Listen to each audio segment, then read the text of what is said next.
Hello.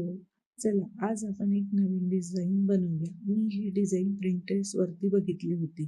सर्वप्रथम मी केकला 3 लेयरमध्ये कट करून घेतलं आणि केक आपला स्टेबल राहिला पाहिजे म्हणून मी ही हॅक वापरत असते. त्याने केक हलत नाही. आजचा केक हा आपला पायनॅपल फ्लेवरचा आहे. तर मी केकला पायनॅपल क्रश आणि पाणी मिक्स करून केकला नीट सोक करून घेतलं. क्रीम मी आधीच बनवून घेतली होती. मग क्रीमची एक लेयर लावून त्यावरती पायनॅपल क्रश आणि चोको चिप्स सुद्धा ॲड केले. अशा प्रकारे मी पूर्ण केकला क्रम कोट करून घेतले आणि फ्रीजला 20 मिनिटाकरिता सेट व्हायला ठेवले. केक सेट झाल्यानंतर मी त्याला फायनल फिनिशिंग करून घेतली. या कस्टमरची ही फर्स्ट ऑर्डर असल्यामुळे मला खूप भीती वाटत होती, पण तरीसुद्धा मी माझा बेस्ट करण्याचा प्रयत्न केला आहे.